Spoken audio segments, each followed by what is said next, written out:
The phone slipped from my hand, clattering onto the hardwood floor with a crack that echoed like a gunshot in the silent apartment. My breath caught, jagged and sharp, as the text message burned into my retinas. Meet me at the pier tonight, 8 p.m. Don't tell Elise. It was from Caleb, my boyfriend of 3 years, sent to a number I didn't recognize. My thumb hovered over the screen, trembling, as my heart pounded a frantic rhythm against my ribs. The words didn't make sense, not yet, but they clawed at something deep inside, something I'd been ignoring for weeks. The apartment smelled of burnt coffee and lavender candles, a mix that churned my stomach as I stood frozen in the living room. Caleb's jacket hung on the chair, its leather creased from his broad shoulders. I could still hear his laugh from last night, warm and easy, as we sprawled on the couch watching old sitcoms. But now, the memory felt like a lie, fraying at the edges. I picked up the phone, the cracked spiderwebbing across the screen like my thoughts, fractured, chaotic. Why the pier? Why secrecy? My mind screamed for answers, but my heart whispered, you already know. I'd noticed the signs, hadn't I? The late nights at work, the phone tilted just out of my view, the way his eyes darted away when I asked about his day. Small things, easily brushed off as stress or quirks. Caleb was a graphic designer, always juggling deadlines, always networking. I'd rationalized it all, because love makes you stupid. Because love makes you blind. I sank onto the couch, the cushions sagging under my weight, and stared at the text again. My fingers itched to call him, to demand answers, but something stopped me. A cold, creeping dread that if I asked, the truth would shatter everything. Instead, I opened my laptop, hands shaking as I logged into his cloud account. We'd shared passwords once, a gesture of trust when our relationship was new and unshakable. Now it felt like a betrayal of my own to use it. Photos loaded, one by one. A gallery of our life together. Us at the beach, laughing at a festival, kissing under Christmas lights. But then a new folder, work trip. My pulse quickened. Caleb hadn't mentioned a trip. I clicked, and there she was, a woman with dark curls and a smile that cut like glass. In one photo, she leaned into him at a bar, her hand on his arm. In another, they stood on a pier.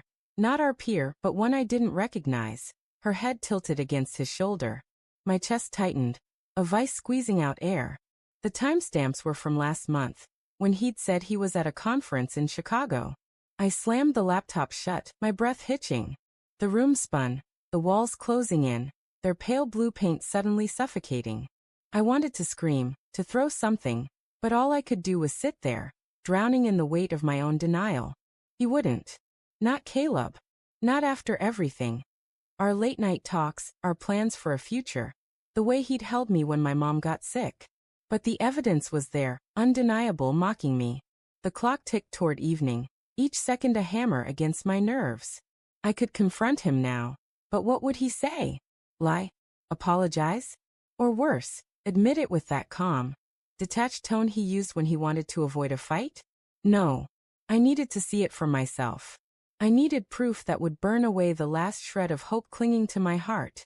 At 7:30, I pulled on my coat, the wool scratching against my skin, and drove to the pier. The night was cold, the air sharp with salt and seaweed. The boardwalk stretched out under flickering streetlights, its wooden planks creaking under my boots. Couples strolled hand in hand, their laughter a cruel contrast to the storm in my chest. I tucked myself behind a shuttered ice cream stand, the peeling paint rough against my back, and waited. At 8:02 Caleb appeared, his silhouette unmistakable, tall, slightly slouched, hands in his pockets. My heart lurched, a mix of love and rage. Then she arrived. The woman from the photos, her curls bouncing as she walked, her red coat a splash of color against the gray night. She hugged him, too long, too close, and he didn't pull away. My nails dug into my palms, drawing blood, as they sat on a bench, their heads bent together, whispering. I couldn't hear their words, but their body language screamed what I didn't want to know. Her hand brushed his knee. He smiled, soft and intimate, the way he used to smile at me. My vision blurred with tears, but I forced myself to watch, to memorize every gesture, every betrayal. I wanted to run to them, to scream, to demand why. But I stayed rooted, a ghost in my own life. Then she laughed loud and sharp, and said something that made Caleb's face change, guilt, maybe, or fear. He glanced around, and for a moment, I thought he saw me. My breath caught, but his eyes passed over my hiding spot, unseeing. They stood, and she slipped her arm through his, leading him toward the parking lot. I followed, my footsteps silent, my heart a drumbeat of fury and grief. In the lot, they stopped at a sleek black car, hers I assumed. She turned to him, her voice low but clear in the still night. "You need to tell her, Caleb. This can't go on." My stomach dropped, the words a knife twisting in my gut. He ran a hand through his hair, a gesture I knew too well, and muttered, "I know. I don't want to hurt her." "Hurt her," she scoffed, her tone bitter. "You're already hurting her. Every day you lie, you're breaking her." I wanted to hate her, but her words mirrored my own thoughts, a cruel echo of my pain. Caleb sighed, his shoulders slumping. "I love her, Mia. But I love you too." The world tilted. Love. He loved her.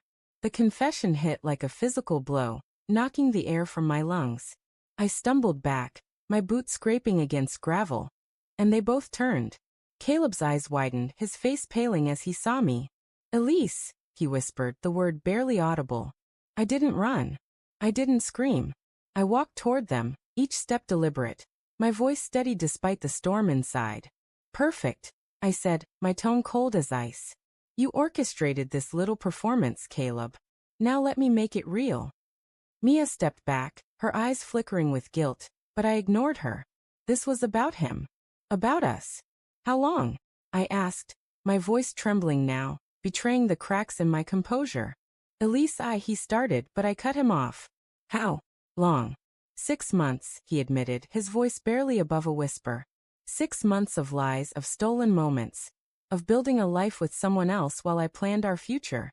The betrayal sank deeper, a poison spreading through my veins. I turned to Mia, who looked away, her bravado gone. "Did you know about me?" I asked, needing to hear it. She nodded, her lips tight. "I told him to end it. I didn't want to be the other woman." "But you were," I said, the words sharp enough to cut. "You both were." Caleb reached for me, but I stepped back, the space between us a chasm. "I didn't mean for this to happen," he said, his voice breaking. "I never wanted to hurt you." "Then why did you?" The question hung in the air, unanswered, because there was no answer that could undo the damage. I looked at him, at the man I'd loved, and saw a stranger. The pier, the ocean, the night. All of it faded, leaving only the raw, bleeding truth.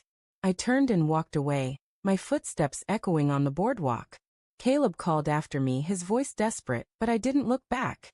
In my mind, I saw the future we'd planned, gone, shattered like my phone's screen. But as I drove home, tears streaming down my face, a strange clarity emerged. This wasn't the end. It was a beginning. I'd rebuild, piece by piece, without him. And one day, he'd realize what he'd lost. The twist came later, when I found a letter in his jacket pocket, written but never sent. It was to Mia, ending their affair, dated the day before I'd found the text. He'd chosen me, or tried to, but it was too late. The betrayal was real, and so was my resolve. I burned the letter, the flames curling around his words, and with them, I let go of the man I thought I knew.